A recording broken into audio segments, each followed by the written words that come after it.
in episode 8, Beneath the Mask.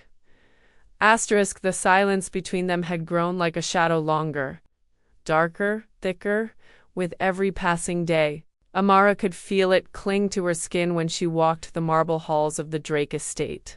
Asterisk. Cassian had withdrawn into himself again, and though his presence lingered like cologne on every surface, he was nowhere to be found for hours at a time.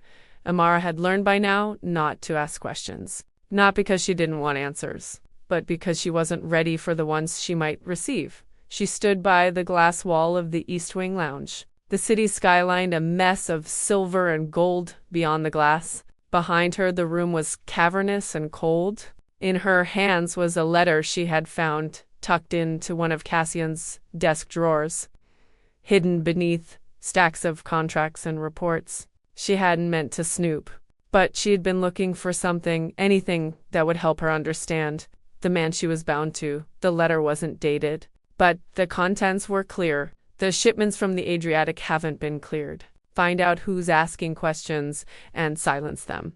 Use discretion. Do not fail me again. It was signed only with a name she didn't recognize. No signature. No traceable mark. Yet the tone dripped with command, and the implication was darker than anything she had suspected before. Cassian wasn't just in control of a corporate empire. He was entangled in something deeper, something bloodstained. A sound at the door made her hide the letter back into her pocket just as he walked in. His shirt sleeves were rolled up, his hair slightly damp as if from rain or sweat. He looked tired. No, he looked haunted. You're up late, he said, his voice low as ever. I couldn't sleep. His eyes met hers. You've been avoiding me.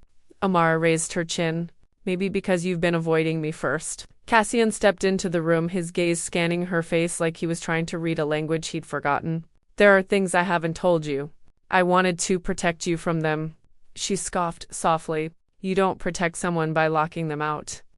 He looked away. Some things are better locked away. Amara reached into her pocket and held out the folded letter. Like this? The moment his eyes landed on it, his entire demeanor changed. The calm fell away like a mask. Where did you get that? It was in your desk. I wasn't looking for secrets. I was looking for you. Cassian didn't move to take it. Instead, he sat down on the edge of a leather chaise, rubbing his hands together like he was trying to scrub off a memory. You shouldn't have read that. Why? Because now I know the truth, she said, her voice shaking. What are you involved in, Cassian? He didn't answer. Silence stretched between them. Then, slowly, he looked up at her. When I said I made enemies to survive, I meant it. My business, Drake Enterprises, is just the facade. Underneath it is the foundation of something that was built long before me. I inherited not just wealth, Amara, I inherited a legacy. One carved from betrayal, blood, and power. She stared at him, lips parted. So you're, what, a criminal? No, he paused. But I'd work with them. Sometimes, to protect what's mine. I have to become what I hate. Amara sat down across from him, the weight of his confession pressing into her spine. And what am I in all of this? A pawn? A distraction? Cassian's jaw clenched. You're the only thing that doesn't fit. The only light in a world that was already dark when you arrived. She wanted to believe him, but light didn't survive in darkness. It either burned out or was swallowed whole.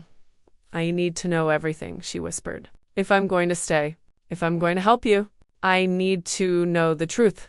Cassian stood, walked over, and crouched in front of her. His hand hovered above hers but didn't touch. Knowing everything means you'll never sleep peacefully again. Then tell me, she said, meeting his eyes. Let me choose what I can handle. He hesitated, then nodded, and so he told her. Not everything, but enough. About the shipments. About the network his family had been part of for generations. About the masked investors and the blood debts. He told her about the threats, the betrayals, and the men he'd buried to keep his empire intact.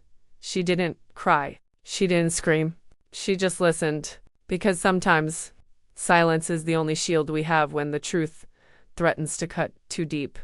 When he was finished, Cassian looked more vulnerable than she'd ever seen him. Nah, he said, if you want to leave, if you want out of the contract, I won't stop you. But Amara didn't stand. She didn't run. I'm not leaving, she said.